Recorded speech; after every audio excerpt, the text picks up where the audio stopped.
Votos cordiais de saúde e paz a todos. Já virei a chave, né? A gente já estava num tema, agora corre para o outro. Um tema, por demais interessante, nós trabalharmos as parábolas e o ensino prático de Jesus. Fazendo uma análise objetiva, nós sabemos que Jesus vem à Terra para despertar em nós a consciência e entendermos aquilo que a doutrina espírita, que Allan Kardec pergunta aos espíritos no início da terceira parte do Livro dos Espíritos sobre a lei natural. Os espíritos respondem a Allan Kardec dizendo: a lei natural é a lei de Deus, é a única verdadeira. Ela indica o que o homem deve e não deve fazer. E ele só é infeliz quando dela se afasta. Essa resposta dos espíritos à primeira questão da terceira parte já nos mostra que nós não podemos viver a vida do jeito que eu acho que deve ser. Existe um roteiro. E as parábolas, então, elas entram como uma ferramenta que Jesus utilizou para que as pessoas buscassem, de uma maneira mais fácil, compreender este roteiro, de maneira que mudassem a sua vida. Do outro lado, na medida em que ele apresentava as parábolas, ele vivenciava as lições que ele apresentava. Das inúmeras que ele apresenta, há uma parábola em especial que eu gostaria de trabalhar aqui, porque em nossa cabeça não adianta nós estarmos só num processo de repetição de parábolas, porque acredito que a maioria de nós aqui presentes já conheça do próprio Evangelho uma boa parte delas. E ainda assim enfrentamos as dificuldades, nos sentimos confrontados diariamente. Então há uma delas, no qual nós elegemos, que ela serve de ponto de partida para todas as outras, por incrível que pareça. E nós vamos beber da fonte, então, do Evangelho segundo o Espiritismo, quando versa sobre a parábola do semeador. Tenho certeza que se eu perguntar aqui, quem conhece a parábola do semeador, um semeador saiu a semear, 100% conhece. Mas há alguns pontos que eu gostaria de chamar a atenção para a gente perceber que o desafio das parábolas e dos ensinos de Jesus não se encontram só na compreensão, mas é a gente de fato fazer a parte que nos compete. E Allan Kardec vai chamar a atenção disso. Me permitam. Nessa passagem do semeador, ele inicia nos trazendo uma informação fundamental, que é como se nós estivéssemos vivendo essa realidade agora. Naquele mesmo dia, tendo saído de casa, Jesus sentou-se à beira do mar, se reuniu grande multidão à sua volta. Imaginemos que, na hora em que eu falo multidão, e quando eu olho para aquele contexto histórico do período, não só havia judeus ali. Tinham pessoas de outras denominadas raças, com outras crenças, com outras visões de mundo. E Jesus, então, ao observar aquela heterogeneidade de pessoas, de capacidade de compreensão daquilo que ele trazia, ele traz essa parábola do semeador como um chamado de atenção para todas as parábolas que viriam, que seriam as suas lições. E Allan Kardec faz uma ponte direta com a classificação que nós perceberemos daqui a pouco, para ver que de fato essa verdade permanece e ecoa no tempo. Ele, vendo aquela multidão, diz: permanecendo na margem todo o povo, disse então muitas coisas por parábolas, falando-lhes assim: aquele que semeia saiu a semear, e semeando uma parte caiu ao longo do caminho. Foi o primeiro grupo. Caiu ao longo do caminho, os pássaros vieram e comeram aquelas sementes. Outra parte caiu em lugares pedregosos, onde não havia muita terra. Como a terra não era muito profunda, Levantando-se o sol, esse as queimou. E como não tinham raízes, secaram. Então eu tenho o grupo da margem, eu tenho o grupo que caiu nas pedras. E como não tinha profundidade, quando o sol nasceu, queimou, porque estava muito na superfície. E outra parte caiu entre espinheiros, estes crescendo as abafaram. Criaram sombra, aquela quantidade de sol necessária deveria fazer com que crescesse e foi abafada. Outra finalmente caiu em terra boa. E ele próprio, dentro da passagem, ele explica, o próprio Cristo: quem quer que escute a palavra do reino e não lhe dá atenção, vem o espírito maligno e tira o que lhe fora semeado no coração. Veja como ele chama a atenção para esse detalhe. Quem quer que escute a palavra do reino e não lhe dá atenção, vem o espírito maligno e tira o que lhe fora semeado no coração. E aí ele vai fazer uma analogia. Aquele que recebeu a semente das pedras é o que escuta a palavra e que recebe com alegria no primeiro momento. Ou melhor, o que recebeu a semente ao longo do caminho, né, é semeado no coração. Esse é o que recebeu a semente ao longo do caminho, que é o que tira, que o espírito maligno tira. Aquele que recebe no meio das pedras é que escuta a palavra, recebe com alegria no primeiro momento, no campo da superficialidade, mas como não tem profundidade nem raízes, dura apenas algum tempo e depois modifica. Ao sobrevirem reveses e perseguições, por causa da palavra, tira ele daí motivo de escândalo e de queda. Aquele que recebe entre espinheiros é o que ouve a palavra, mas em quem logo os cuidados deste século e a ilusão das riquezas abafam aquela palavra e tornam infrutífera. E por fim, o solo fértil, no qual a semente cai. Alisson, isso a gente já sabe, E eu gostaria de fazer um convite então para a gente perceber a complexidade que se encontra aqui. Ele começa a trazer figuras que representavam aquela qualidade de pessoas que ali estavam, tal qual esta assembleia aqui se apresenta. Havia uma multidão de pessoas, repito, com uma forma de enxergar e de viver o mundo à sua maneira. E Jesus veio à terra apresentar a maneira no qual nós devemos vivenciar essas leis divinas. Na medida em que cada um escutava a sua palavra, portava-se como uma dessas situações, dessas sementes, tal qual acontece conosco até hoje.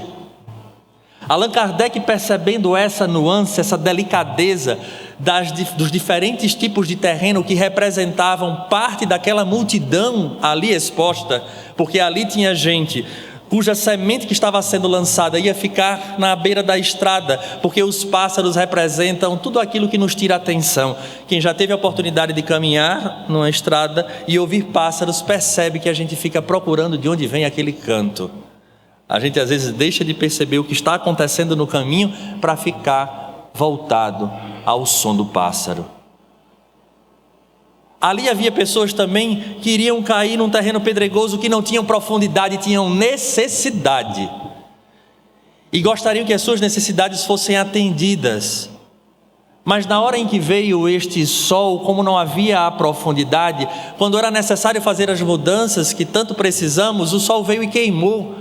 Porque nós não queremos mudar, queremos permanecer, só queremos resolver o problema, como se o fato da gente vivenciar aquilo não é a causa, a origem, a gênese das nossas dores. Depois nós iremos perceber aqueles que caíram nos espinheiros e que foram abafados por conta do problema, daquilo que nos cerca, que nos é mais interessante, para no fim vir a terra fértil. Allan Kardec, percebendo esta situação, que na verdade representa a realidade do mundo inteiro hoje, onde nós queremos o ajuste dessas leis conforme os nossos próprios desejos, Allan Kardec diz assim: esta parábola encontra uma explicação não menos justa nas diferentes categorias de espíritas. Palavras de Allan Kardec. Esta parábola encontra uma explicação não menos justa nas diferentes categorias de espíritas. Como assim, Alisson? Ele está querendo dizer que do mesmo jeito que há terrenos distintos, de indivíduos que ouvem a verdade, cada um na sua perspectiva, e preferem permanecer na mesma, isso está relacionado com os tipos de espíritas. E quem fala do tipo de espíritas não sou eu. Para que eu não leve a culpa e saia daqui repleto de obsessores, de encarnados para encarnados, meu amigo, eu vou pedir a ajuda do livro dos médiuns, no 3º capítulo da primeira parte, porque a gente vai perceber que ele classifica os tipos de espíritas que têm uma relação direta com os tipos de terreno cuja semente caiu. E aí Allan Kardec vem falando, palavras dele: entre os que se convenceram pelo estudo direto do Espiritismo, podemos distinguir os que creem pura e simplesmente nas manifestações. Para eles o Espiritismo é apenas uma ciência de observação, uma série de fatos mais ou menos curiosos.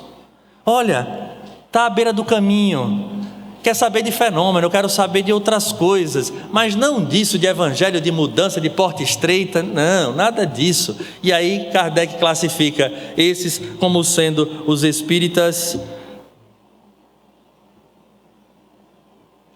experimentadores. Então os espíritas experimentadores, fazendo um paralelo com o que foi colocado lá por Jesus, seriam aqueles que caíram na beira da estrada. Mais adiante ele diz: os que veem no Espiritismo mais do que fatos, compreendem sua parte filosófica, admiram a moral daí decorrente, mas não a praticam. A influência da doutrina sobre o caráter deles é insignificante ou nula. Não modificam em nada os seus hábitos e não se privam de um só prazer. O avarento continua sovina, o orgulhoso se conserva cheio de si, o invejoso e o ciumento são sempre hostis, consideram a caridade cristã apenas uma bela máxima, são os espíritas imperfeitos. Olha que interessante. Eu vou dar um pulo no paralelo, porque esse parece que é o que caiu nos pedregulhos. Não tem profundidade. E o sol da verdade faz com que a gente entre em contato com essas leis e diga assim: eu tenho necessidade de mudança. Mas como a necessidade de mudança confronta com aquilo que eu desejo, e nós estamos num mundo onde estamos vivendo, eu acredito que o ponto máximo, clímax, se não clímax, mas chegando no clímax da transição planetária, estamos na possibilidade de viver tudo aquilo que antes nós tínhamos até vergonha de pensar, hoje ganha cidadania em nosso contexto social. E refletindo sobre esse processo de transição, eu acredito que não há nada melhor do que como se encontra agora. Porque às vezes eu deixo de fazer algo porque eu sou proibido de fazer. Agora a história é outra, Zé Otávio. Agora eu posso tudo. A gente só consegue separar joio de trigo quando eu posso tudo. Porque senão eu deixo de fazer porque me proibiram. E como eu sou obediente, eu fico doido para fazer, mas com medo do castigo. Então hoje a gente faz assim: olha, gente, pessoal, todas as portas estão abertas, a estreita está ali. Agora vamos ver quem de fato tem consciência já suficiente para passar pela porta estreita, porque agora tudo pode. Esse é o terreno do pedregulho. Eu vou pular a terceira parte, porque Kardec vai falar dos espíritas verdadeiros, ou então ele vem para uma outra parte, que seria talvez aqueles dos espinheiros. Há finalmente os espíritas exaltados. A espécie humana seria perfeita se sempre tomasse o lado bom das coisas. O exagero é prejudicial em tudo. No espiritismo ele incute confiança demasiado cega e frequentemente pueril no tocante aos fenômenos do mundo invisível, levando a aceitar com muita facilidade e sem verificação aquilo que a reflexão e o exame demonstrariam. O entusiasmo, porém, não reflete, deslumbra. Esta espécie de adeptos, olha o que ele vai falar, esta espécie de adeptos é mais nociva do que útil à causa do espiritismo. Nociva do que útil. Tropecei, foi um espírito que me empurrou. Tive uma ideia ruim, foi o espírito que me soprou. A gente não tem culpa de nada, é o exagero total. E o pior, que se ficasse só para si era ótimo, mas por derradeiro ele sai espalhando essa história para todo mundo, e todo mundo diz: no Espiritismo só tem gente desse jeito, acha que tudo ou é ontem, ou é passado, ou é espírito, não tem nada do presente e nada de responsabilidade. As parábolas então e os ensinos práticos de Jesus nos levam à vivência do que ele coloca aqui, os que não contentam em admirar a moral espírita, mas a praticam e a aceitam todas as suas consequências. Gravem isso: aceitam todas as suas consequências. Então não existe espiritismo à moda da minha casa, não existe espiritismo à minha moda, porque a doutrina espírita ela é original em todos os conceitos que ela traz, mas há um motivo para ela ser original, e a gente vai ver já já. Ainda me restam alguns minutos. Então essa história de dizer eu sou espírita, mas eu não concordo com isso, então você é um simpatizante da doutrina espírita e não espírita, porque está aqui escrito, onde ele diz que ele aceita, praticam e aceitam todas as suas consequências. Convencidos de que a existência terrestre é uma prova passageira, tratam de aproveitar os seus breves instantes para avançar pela senda do progresso, única que os pode elevar na hierarquia do mundo dos espíritos, esforçando-se por fazer o bem e reprimir seus maus pendores. Suas relações são sempre seguras, porque a convicção que nutrem os afasta de todo pensamento do mal. A caridade é em tudo a sua regra de conduta. São os verdadeiros espíritas ou espíritas cristãos. Entendido?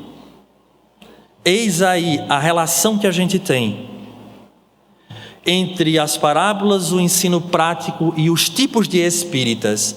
E as parábolas têm uma característica muito interessante, porque elas não versam só sobre ensinar, sobre mostrar. Elas, acima de tudo, provocam em nós uma pergunta ao final de cada uma dessas parábolas, e que a gente nem se apercebe às vezes. A pergunta é: será que eu estou fazendo isto que a parábola está falando? Ela sempre convoca um autoencontro, a um questionamento interior, para que a gente faça essa análise constante. E para encerrar, que a gente compreenda o grande desafio para nós do que é as parábolas e os ensinos práticos.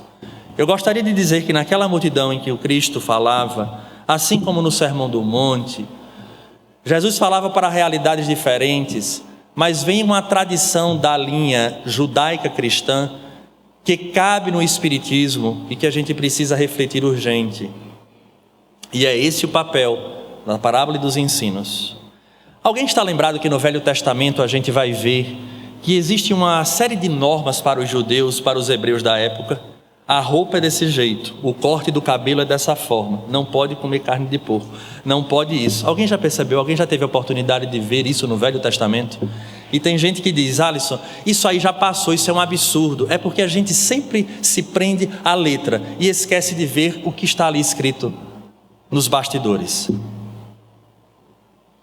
Aquela era a forma de diferenciar o povo monoteísta dos demais povos que existiam ali. Porque todo aquele que acredita em Deus e em suas leis, ele naturalmente já é diferente.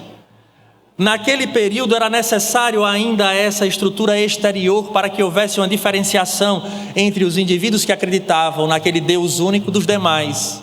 Quando a gente chega em Jesus de Nazaré, existe um estudioso, um filósofo, não do período do Cristo, mas do período de Allan Kardec, chamado, naquele meados, Wilhelm Dilthey, um alemão. E ele traz uma tese que, quando nós conseguimos olhar para a época do Cristo e a época da doutrina espírita, a gente compreende. Ele criou um artigo cuja tese ele apresenta como sendo a tese das cosmovisões. Quando Jesus chega à Terra, ele apresenta uma cosmovisão. De uma maneira rasteira e simples para que entendamos, a cosmovisão é a forma com que a gente enxerga, interpreta e vivencia o mundo. Eu enxergo, eu interpreto e eu vivencio no mundo.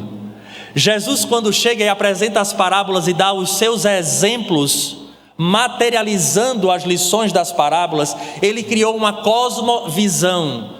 de tal forma que os cristãos eram conhecidos pela sua atitude, onde quer que eles estivessem. Quando ele parte, e nós iremos encontrar isso nas obras de Emmanuel, onde ainda se vivia as bacanalhas, como estamos vivendo nesse período contemporâneo em outras cidades, em especial na minha, vamos ver a repetição do fenômeno, e aqueles que já estavam modificados pela cosmovisão cristã, eles não se misturavam, não condenavam quem estavam vivendo aquela realidade, mas já traziam na conduta a visão, a interpretação e a vivência de um mundo completamente diferente. Quando a doutrina espírita chega à Terra, ela apresenta uma nova cosmovisão. O espírita, ele vê, ele deve interpretar e ele deve vivenciar essa realidade do Cristo, acrescentando e não modificando. Porque a gente normalmente gosta de dizer, isso era válido naquele período e não agora. Se o Espiritismo modificar esta relação de conteúdo e temporalidade, ele não é o Evangelho redivivo. Daí a importância de entendermos que nós espíritas precisamos ser reconhecidos através da nossa cosmovisão. Como eu estava conversando com Zé Otávio, não é fazer a leitura do mundo pela ótica das teses do mundo, mas é fazer a leitura do mundo e a vivência pela ótica cristã espírita. Eis o nosso desafio de entendermos as parábolas e esses ensinos práticos de Jesus, a tal ponto que as pessoas que convivam conosco enxerguem traços da personalidade do Messias. A todos, um grande abraço, votos sinceros de saúde e paz. Bom dia, meus amigos. Parece que na última viagem grande que eu fiz na volta da Europa, eu peguei Covid. Eu tive uma semana de sinusite, né? E agora estou com uma asmazinha, sibilando, demorando. Então, se eu pegar ar, não é que eu estou com raiva, não. Eu estou só respirando mesmo, viu? Eu escolhi, depois dessa fala tão inspirada do meu irmão Alisson, essa manhã tão bonita, tão cheia de esperança, em que nós mantemos a tradição do nosso MIEP, trazendo as nossas crianças, entrelaçando os nossos corações nesse projeto da terceira revelação. Eu fiquei pensando, já que o tema é tão amplo e já foi abordado no nosso MIEP de tantas diferentes formas, o que o meu coração buscaria no passado da minha formação sobre as parábolas, que fosse uma característica espírita da interpretação das parábolas, né? Qual parábola de Jesus não poderia ser compreendida de forma nenhuma sem a terceira revelação? Eu tenho uma hipótese. Eu vou ler essa parábola aqui. Nós estamos em Lucas, capítulo 16, versículo 1. Quem se lembrou aí? Dizia também aos discípulos: havia certo homem rico que tinha um administrador. Vamos nos transportar para o ambiente mental dos agricultores da Palestina do primeiro século. Então eu gosto muito de conversar com um meu amigo indígena, um grande amigo chamado Irã Chucuru, daqui da Serra do Ororubá. Ele diz assim: olha, as pedras são o osso da terra, a terra é a carne do planeta, a água é o sangue da terra. E na hora que eu mexo com eles é como se eu me mantivesse encantado, porque eu estou em contato com os elementos, e os elementos são outras presenças, e eles me alimentam, e eles me levam ao ritmo da criação. É assim também comigo no jardim, porque a planta está em nível de obediência, ela não chegou ainda na evolução do livre-arbítrio, né? Só que essa parábola que eu vou começar aqui agora, para além da metáfora dos elementos e da terra e dos tipos de solo, ela nos chama aquilo que hoje nós não chamamos mais de gestão. De forma mais democrática, nós chamamos academicamente de governança, porque a governança tem participação de todos, né? Então, é quando você adquire o livre-arbítrio, dentre os demais seres que não são menos importantes do que você, como diz Emmanuel, Deus ama tanto o verme quanto o anjo que o representa diante dele. Então, sabe aquele gatinho, aquele cachorrinho, aquele passarinho, aquele cururu que come o escorpião para que não vá nas suas crianças? É tão amado por Deus quanto você. Está num processo evolutivo que você já atravessou. Então, essa parábola aqui não é feita para eles. Ela é feita para nós, que chegamos à compreensão de que somos administradores, somos mordomos. E temos aqui uma metáfora tão comum aqui no nosso semiárido, no nosso Nordeste. Nós temos um fazendeiro, temos pessoas que arrendam a terra e nós temos um capataz, temos um administrador. Vamos lá.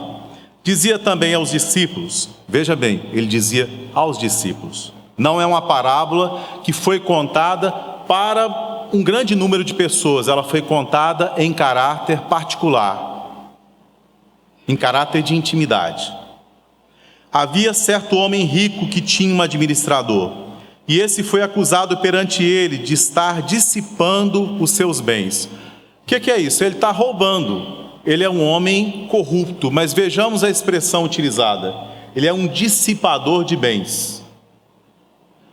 Se nós atravessarmos a obra de André Luiz, especialmente as reflexões de um mentor chamado Sâncio, eu gosto de tirar dali uma concepção. Se eu perguntasse para vocês assim, o que é o mal?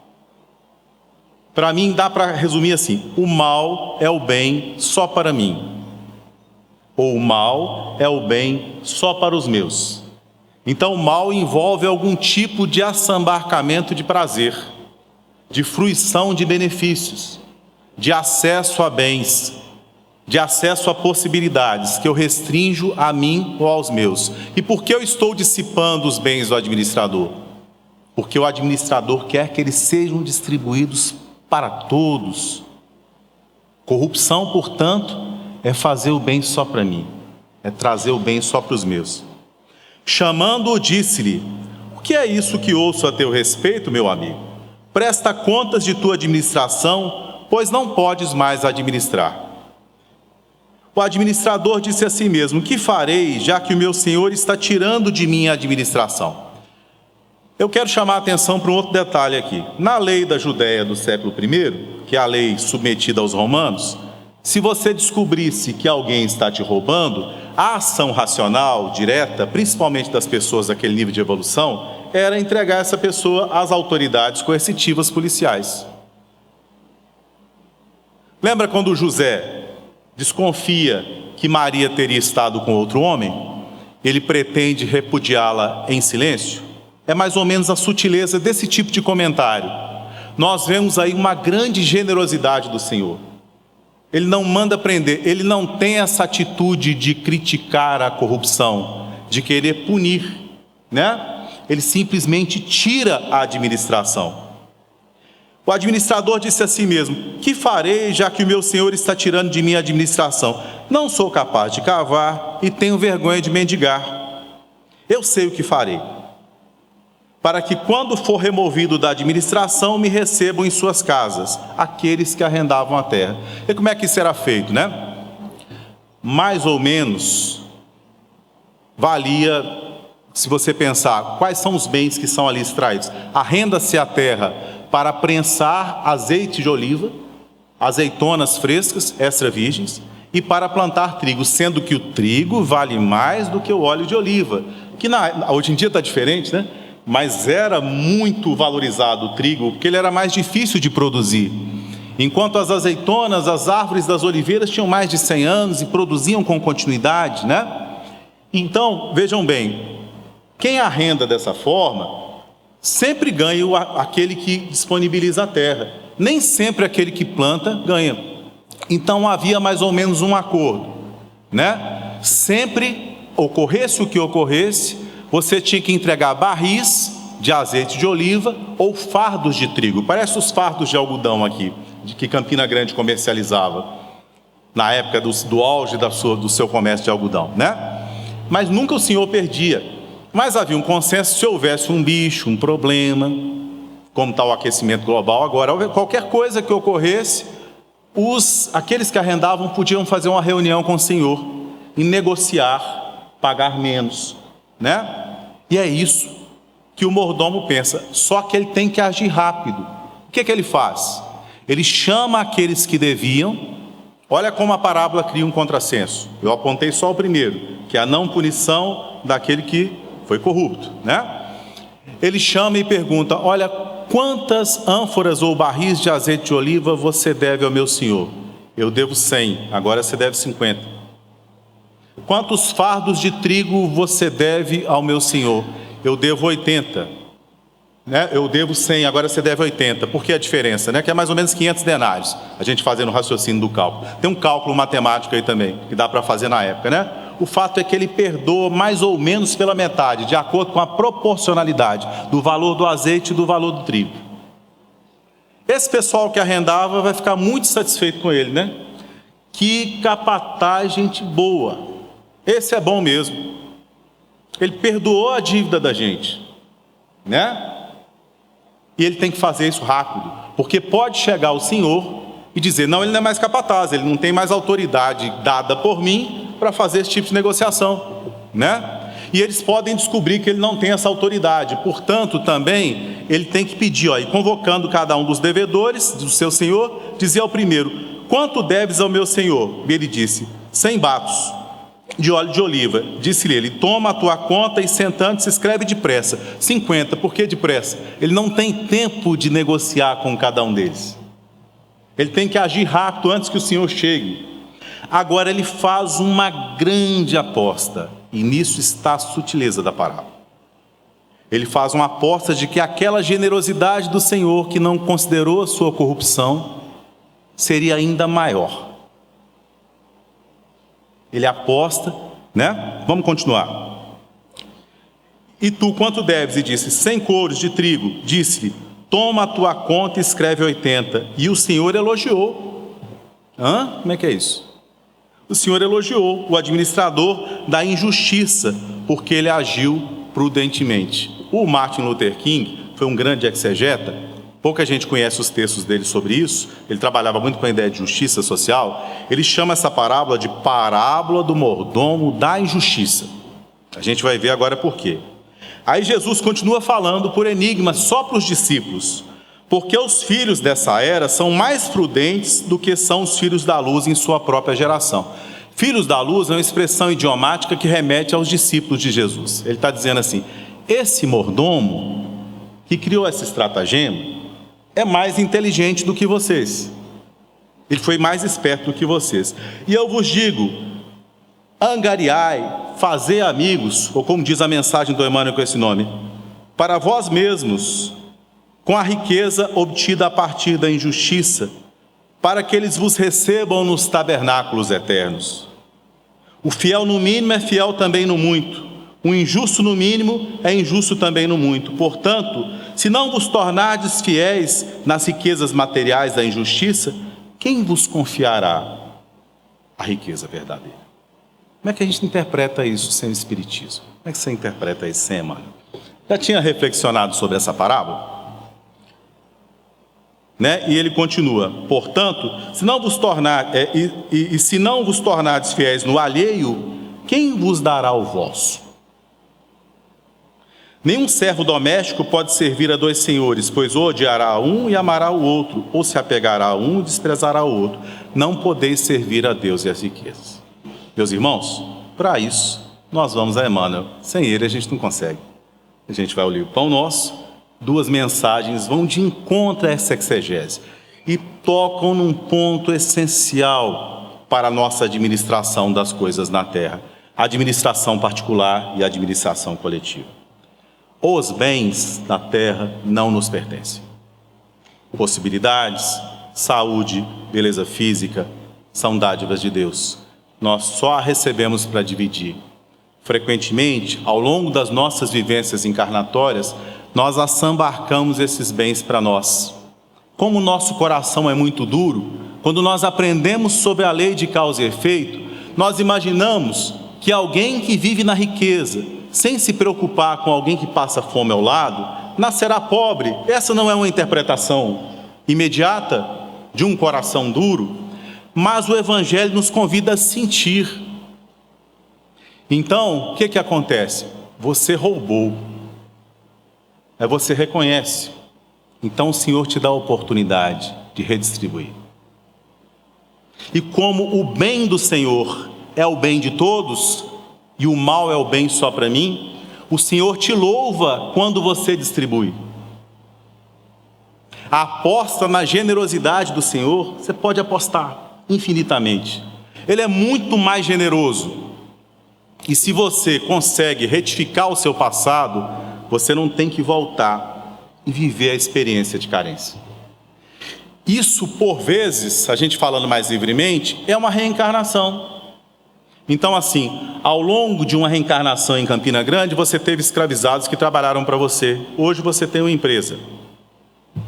Jesus fala assim, olha, se alguém mandar andar um passo, ande também uma milha. Se alguém pedir a capa, dê também a túnica. E você está brigando com aquela pessoa, está entrando com um processo trabalhista contra você.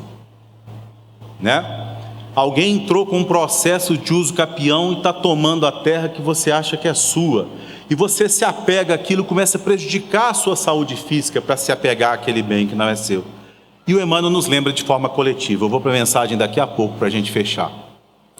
E lembra o seguinte, todas as riquezas, com honrosas exceções, conseguidas entre as nações da terra, são riquezas conseguidas a partir da injustiça. Eu não vou para longe. Vamos para o território do Cariri paraibano. Quem é de lá? Estou estudando a arqueologia do Cariri paraibano a partir do grande grupo indígena Tarariú. Aí eu começo a entrevistar os indígenas, 94, 98 anos, né? De onde você veio, pajé fulano de tal? Eu morava lá perto de Serra Branca. Minha filha foi morta na minha frente, minha esposa foi estuprada e eu tive que deixar a terra e sair pelas estradas. Eu vim parar aqui na Serra do Ororubá, né? Um grupo de pessoas brancas se apropriaram dessa terra, tomaram os meus bens, tomaram a terra que meus antepassados foram enterrados. Isso é a história do lugar em que nós estamos, mas poderia ser a história de todo o planeta, né? Vamos a Emmanuel, capítulo 111, livro Pão Nosso. Olha que exegese primorosa, né? Também vos digo, granjeai amigos com as riquezas da injustiça. Se o homem conseguisse, desde a experiência humana, devassar o pretérito profundo, chegaria mais rapidamente à conclusão de que todas as possibilidades que o felicitam em conhecimento e saúde provêm da bondade divina e que a maioria dos recursos materiais à disposição de seus caprichos procede da injustiça. Não nos cabe particularizar e sim deduzir que as concepções do direito humano se originaram da influência divina, porque, quanto a nós, somos compelidos a reconhecer a nossa vagarosa evolução individual, do egoísmo feroz para o amor universalista, da iniquidade para a justiça real. Tem duas palavras em hebraico para justiça. Uma delas é tzedek. E tem uma decorrência dela, que é tzedaká, justiça social. Justiça social se faz individualmente e se faz coletivamente. Individualmente nas escolhas que nós somos apresentados ao longo da vida sem aviso. Nós somos chamados a devolver. Pode ser um assalto. Pode ser um confronto financeiro. Pode ser devolver alguém que você estava interessado em namorar, mas você tomou e agora é a vez do outro nessa encarnação. Né? Bastará recordar nesse sentido que quase todos os estados terrestres se levantaram há séculos sob conquistas cruéis, com exceções os homens têm sido servos dissipadores, que no momento do ajuste não se mostram à altura da mordomia, da administração, assambarcam só para si. O que é o mordomo da injustiça? Aquele que sabe que ele roubou, ele se arrepende. Então agora ele quer fazer a mordomia boa, ele quer devolver, ele quer distribuir. Ele quer fazer para todos. Emmanuel tem uma frase bonita, não só nós, mas também os outros. Né? Tem gente que se incomoda até quando entra num processo jurídico que tem um contraditório. Existem outras perspectivas, outras necessidades, outros amores, outras formas de ver o mundo, legítimas. Nós não somos mais importantes do que os outros. Diante de Deus, somos todos iguais, irmãos. Né? Aí ele diz o seguinte, se o nosso passado espiritual é sombrio e doloroso, busquemos simplificá-lo, adquirindo dedicações verdadeiras. O que é isso? É amizade. Obra de Ivone do Amaral Pereira, né? Tem um obsessor dela. Ela começa a trabalhar na obra mediúnica. De repente, aqui no MIEP, você atendeu uma moça que saiu do lado de fora, deu um passe nela. Você tem alguma quantidade de energia de cura, essa moça se curou. Talvez a particularidade da sua mediunidade que curou essa moça, outra pessoa não teria. Aí tem um avô dela no mundo espiritual envolvido nesse processo que eu contei aqui, de quando seu antepassado se estabeleceu no Cariri, odiando você. Mas e está prejudicando a família inteira, 3, 4 gerações, mas você beneficiou essa moça. Ele está vendo. Vocês acham que seu obsessor entra em contradição com amar a neta? Com amar a filha? Tem um provérbio no interior de Minas que fala assim: quem beneficia os meus filhos adoça a minha boca, né? Então há uma rede de olhos a qual Paulo se refere que nos observam. O bem que você faz é seu advogado onde quer que você vá. Você angaria amigos. Livro Libertação, mentora Matilde, filho dela é alguém que se recomende? O Gregório? Puxa a ficha espiritual dele, né? Mas ela consegue a ajuda, porque ela tem amigos. Na hora que Matilde abre a boca para ajudar o filho, uma multidão de espíritos, porque é Matilde, que ajudou muita gente, né? Se não temos hoje determinadas ligações com as riquezas da injustiça, tivemos-las ontem, e faça imprescindível aproveitar o tempo para o nosso reajustamento individual. Mas o Emmanuel não para por aí. Para a gente fechar, tem uma outra mensagem que vai de encontro a isso, né? É a mensagem 112. Vejam bem, livro Pão Nosso. Vão lá em casa. Façam uma leitura com mais atenção da parábola, né? Chama-se justamente Tabernáculos Eternos. Vamos refletir o que é o tabernáculo, né? O tabernáculo, no movimento do Moisés, ele representa o corpo, inicialmente. Por isso que os judeus têm a festa do tabernáculo, que eles montam e desmontam o tabernáculo. Ele é diferente do templo. Ele é uma barraca montada e desmontada, né? Então, como um tabernáculo pode ser eterno? Se ele pode ser montado, quem te ama monta um tabernáculo para você onde quer que você esteja. Se você estiver na chuva, no sol, quem te ama e é grato a você vai montar um tabernáculo para você eternamente, né? Aí ele começa assim, citando Jesus, né? Também vos digo, granjeai amigos das riquezas da injustiça, para que quando essas vos faltarem, vocês recebam eles nos tabernáculos eternos. Sabe o que é isso? Você estava viajando para a Europa, perdeu o avião, não consegue usar o cartão, pegou uma doença no caminho, não tem seguro-saúde, está lá no aeroporto, tem uma pessoa que te ajuda, né? Você estava no meio da estrada do sertão, foi para Cajazeiras fazer palestra, fazer tarefa mediúnica, furou o pneu. Uma pessoa do nada, você pensou que ia te assaltar e te ajudou. Os bons recebem ajuda inesperada. Quem recebe seu diabolos, o Satanás, o que ele é? Vamos pegar a etimologia da palavra? O opositor. Você pega, por exemplo, tinha uma enfermeira no Terceiro Reich, que as mulheres judias iam ter o parto, ela fechava a perna das mulheres. Né? A pessoa que age nesse sentido, ele age contra a obra divina. Quem suja o rio, quem causa sofrimento, quem assambarca a riqueza, quem impede de estudar, quem impede o acesso à verdade, né? Então essa pessoa constrói para si infelicidade inesperada, mas quando você tem aprovação, gratidão, você tem proteção inesperada. A sua aventura vai ser providenciada por aqueles que te agradecem, porque Deus se utiliza das criaturas para beneficiar as criaturas, né? O mestre situou o tabernáculo sagrado no coração do homem, mas mais que ninguém o Salvador identificava-nos as imperfeições, evidenciando a imensa piedade ante as deficiências que nos assinalam o Espírito, proferiu as divinas palavras que servem ao estudo, né? Então, essa parábola nos ensina a importância de nós dividirmos, de nós mobilizarmos a generosidade, né? E que nosso Senhor é tão generoso e tão bom, que nós podemos acreditar na generosidade dele.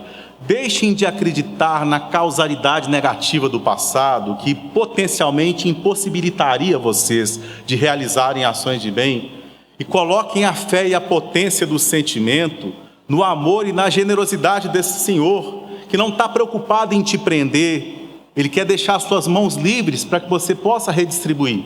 E Jesus nos abençoe.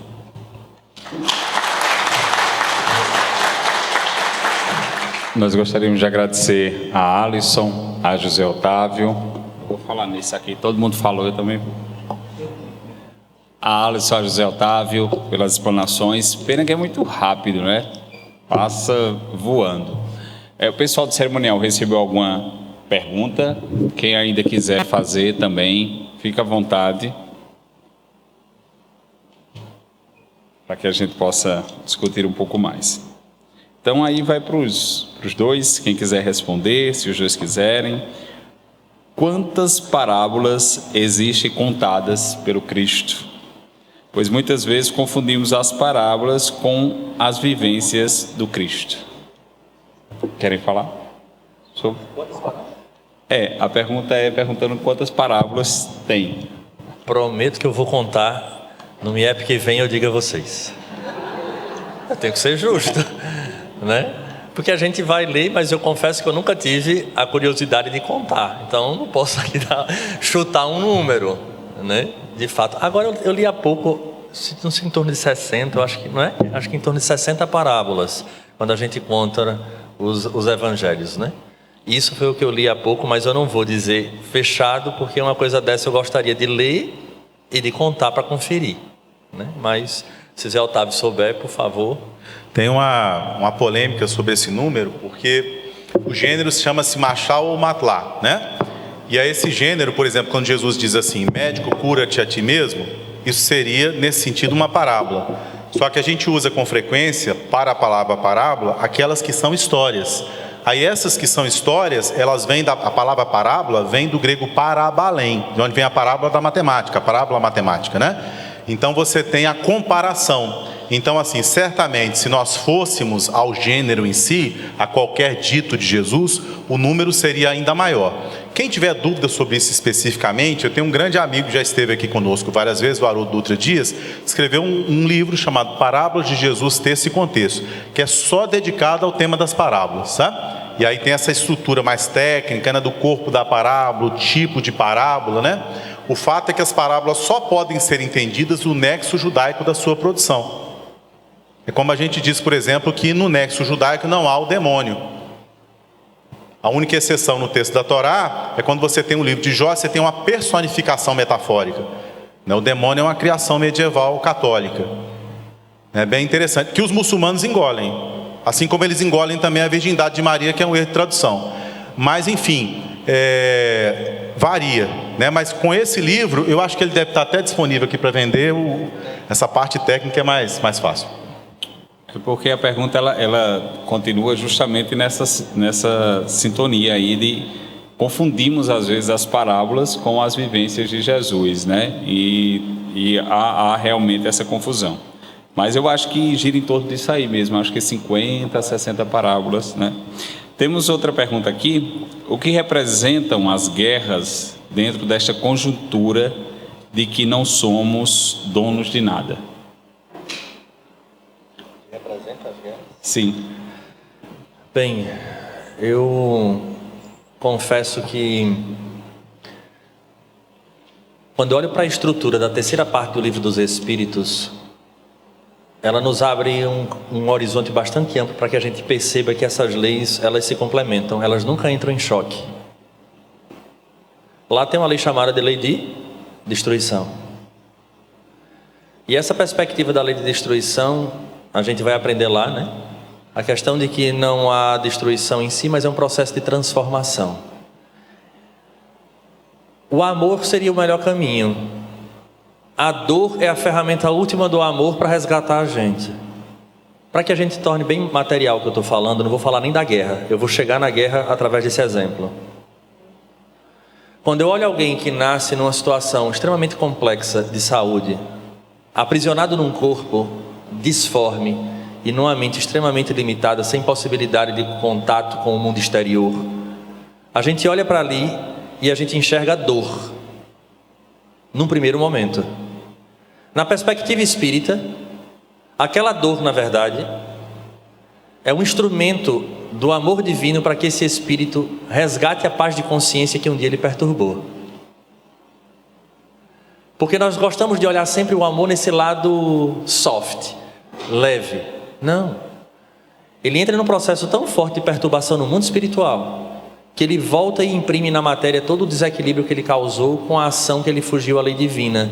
Mas o amor de Deus é tamanho que dá a possibilidade a Ele de vir, de imprimir no corpo o seu desequilíbrio, e depois esse corpo leva embora o problema e ele volta à sua saúde integral. É o amor pela ferramenta da dor.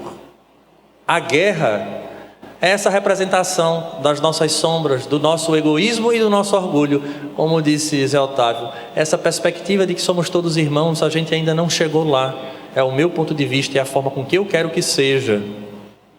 Então a guerra surge, e eu acho interessante, que é uma coisa que eu gosto muito de um assunto chamado Segunda Guerra Mundial. Não me perguntem o porquê, nem acho que tem a ver com minha reencarnação não. Eu vou logo dizendo, Alisson, você viveu, nunca levantei essa hipótese, de verdade. Mas é um assunto que me chama a atenção, e eu gosto dos documentários, gosto do filme. A gente vê o sofrimento daqueles que estavam no front. Eu pergunto, não há nada mais antiguerra do que a própria guerra, para ver o sofrimento. Então, na verdade, o que eu percebo é que a guerra ainda, na condição que nos encontramos, nada mais é do que também a ação, vamos dizer, ignóbil do indivíduo, que vai gerar sobre ele uma dor, que faz com que ele desperte para o amor mais adiante. No livro Ação e Reação, não esqueçamos, ora você reencarnava aqui, nesse grupo familiar, ora reencarnava do lado de lá. E eu fico olhando para os conflitos que temos no mundo e pensando na reencarnação. Hoje eu defendo um lado, amanhã eu estarei no outro.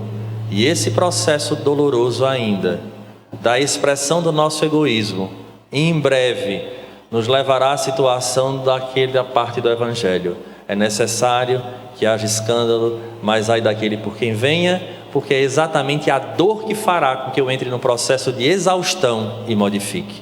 Como nós estamos na transição, nesse processo de transição, haverá ainda a expressão dessas sombras, mas lá adiante, de fato, exaustos do sofrimento, modificarão esse panorama.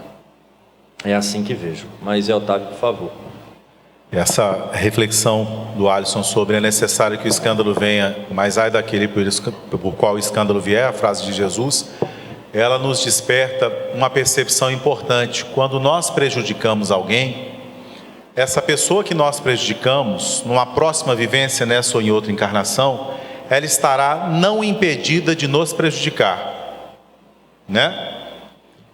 O que eu quero dizer com isso? Você entrou num bar, então alguém passou a mão na sua mulher, e você tem a oportunidade de responder de uma forma racional, puxando a mulher dali, respondendo com uma superioridade moral, ou de se envolver naquilo e causar um assassinato e passar o resto da sua vida preso, né? Aquele momento de inflexão, o momento da espiritualidade não te impedirá de causar a desencarnação do outro, mas você está se tornando motivo de escândalo, e ai de você, né? Então Emmanuel faz muitas reflexões sobre guerra. Ele diz que a guerra destrói em poucas semanas o que a sociedade construiu em séculos, né? Para as coletividades que lhe aceitam o desvario. Então, quando Emmanuel diz isso, ele está em plena Segunda Guerra Mundial. Ele está se referindo às pessoas que votaram no nazifascismo e autorizaram e deram a chancela para quem ia fazer a guerra. E uma vez essa chancela dada, não há mais como voltar atrás. Então tem uma outra reflexão que talvez não seja útil algum dia. Nós vamos atravessar a transição planetária, né? Se nós estivéssemos em guerra, haveria para um homem em idade de saúde de ir para a guerra a possibilidade de não ir? Não. Qual seria a atitude nossa na guerra? Naquilo que você não pode mudar, né? Suponhamos o seguinte, você é chefe de uma empresa. Você não pode mudar o fato de você ser chefe de alguém, mas que chefe você será? Então na guerra você estupra, na guerra você rouba. Uma coisa que Emmanuel destaca muito, o livro Pão Nosso é cheio de mensagens, o livro Emmanuel, né? O livro A Caminho da Luz fala muito sobre isso. Na guerra os crimes hediondos que nós vemos no noticiário ocorrem livremente e sem punição imediata, numa quantidade gigantesca, gerando a impressão de desânimo nas pessoas que veem. Tem uma mensagem que o Emmanuel fala assim: vão te dizer que a mocidade é carne para canhões e prostíbulos, né? Então a guerra cria um desânimo, desencantamento com o mundo, ela desencaminha a infância, né? Ela deve ser evitada a todo preço, mas quando ela ocorre, nós devemos minimizar, dentro daquilo que está sob o nosso controle, o mal causado. Então sempre há uma ação ética. A gente não pode sempre ser pacífico Nós podemos agir pela não violência de forma ativa, mas nem sempre. Às vezes você tem que impedir um estupro, né? Às vezes você tem que impedir o racismo, fascismo, essas coisas. Se você deixar se manifestar demais, cresce. Então, o bem não pode ser tímido. Tem hora que ele tem que ser ativo, né? Que não significa ser violento, truculento, agressivo, gratuitamente. Agora, existem forças agressivas na Terra que ainda precisam dos nossos poderes coercitivos. E nisso atua a lei de conservação e a lei de destruição, né? Então a gente tem que sempre atuar para a conservação ser maior do que a destruição. Se a gente for elemento da destruição, a gente vai receber as consequências. E a gente vai passar uns séculozinhos aí colhendo. Nós temos uma outra pergunta direcionada para o Alisson, diante da parábola a qual ele fez reflexão. Você falou sobre a parábola do semeador e temos 3 elementos: o semeador, a semente e o solo. Faça uma explanação sobre o semeador nos dias atuais. Bem, na parábola em si, o semeador seria a própria figura do Cristo. Que ele ali, né, naquele momento, era ele que estava jogando a semente dessa boa nova que ele estava trazendo. A partir do momento em que ele diz, ide e pregai,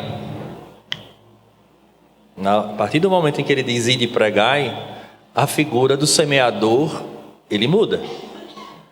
E é isso algo muito importante, porque nesse momento em que a gente vive, eu estava falando isso até no outra palestra que nós fizemos há pouco, nós vivemos num mundo onde o evangelho confronta os indivíduos a tal ponto de gerar um incômodo, onde se busca abafar aquilo que o próprio Cristo nos trouxe e que a doutrina espírita nos fala de forma clara em termos de lei de causa e efeito.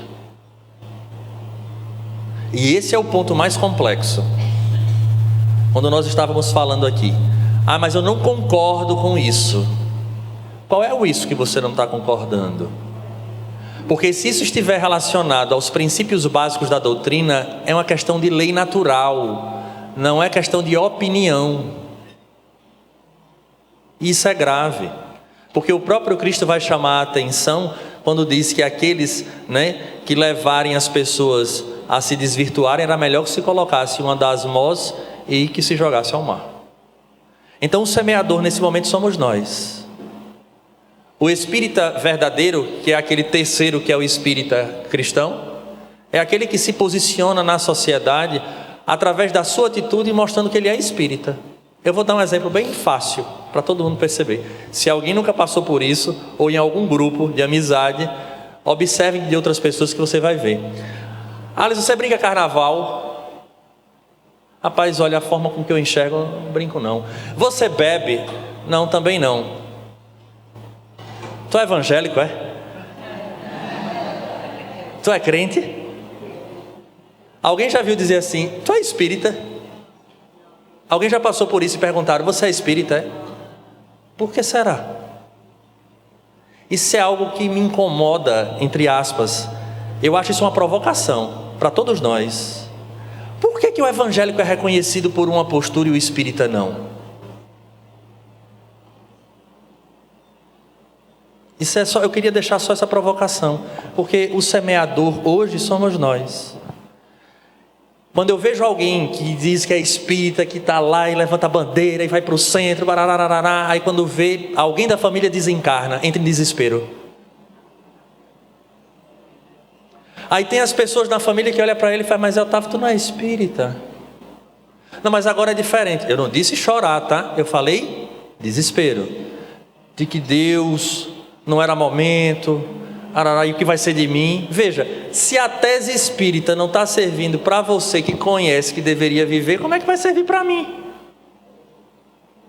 Então o ponto é a gente entender que na condição, quando Jesus vem, leciona, e nós passamos a fazer parte deste grupo, que temos esta cosmovisão, as pessoas passam a nos enxergar como sendo esse semeador, a tal ponto que ele vai dizer, não se preocupe quando vocês forem falar diante do juiz e das pessoas, porque o Espírito Santo estará com vocês. Ou seja, vocês são tão íntegros na vivência da mensagem, que os bons espíritos, como você trouxe, vão vir e vão auxiliar. Então quem é o semeador de hoje? Somos nós. Se a sociedade hoje está do jeito que está, não esqueçam, parte dessa responsabilidade é nossa.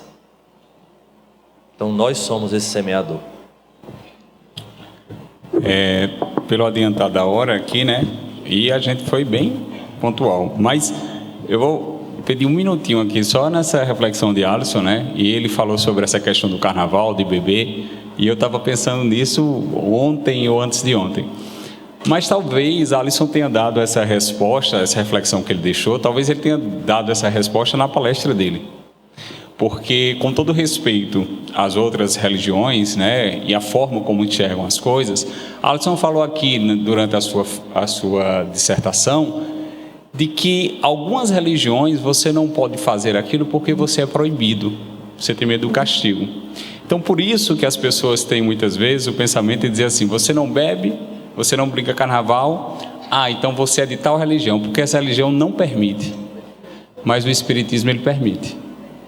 Aí cabe a você brincar religião, beber, adentrar a porta estreita. Talvez por isso que o espírita não seja visto dessa maneira, porque o espírita ele pode, mas aí é a consciência dele. Nem tudo me convém, né? Nem tudo me convém. Daí o esclarecimento da fé raciocinada. Isso. E aí por isso que nós não somos taxados, porque a gente pode beber amanhã, brincar o carnaval no próximo, mas aí a gente sabe as consequências para nós. Respondeu no final, eu acho que você falava para todo mundo comigo. Se ele esquece semeador, somos nós. Ou não somos. Ou não somos. Ou ainda não começamos. Ou ainda não somos. Perfeito. De fato. Deveríamos ser, né? Porque a gente ouve muito na sociedade hoje dizer assim: olha, guarde a sua religião para você. Aqui fora não é. Não, gente. Veja, não existe uma sociedade no mundo, no planeta, que não viva uma cosmovisão. Eu pergunto a vocês, das cosmovisões que existem no planeta, qual a melhor delas? Para mim, é o cristianismo. Se vocês acharem que qualquer outra é melhor, vivam conforme a que vocês acreditam. Mas dentro do que eu estudo, que eu vejo, aquela que prega, aquela que nos traz a melhor resposta e a melhor condução é a cristã. Mas isso cabe a cada um, de alguma maneira. Mas para nós que somos espíritas, a cosmovisão é a cosmovisão, visão cristã espírita. Então, façamos por onde? Porque o próprio mestre disse: ide pregai. Então essa história que tentam silenciar o cristianismo, de dizer, olha, deixa a religião para você. Não, ele disse, ide pregai, ou seja, vamos viver, vamos levar adiante. Então, se não estamos sendo ainda, que sejamos de fato.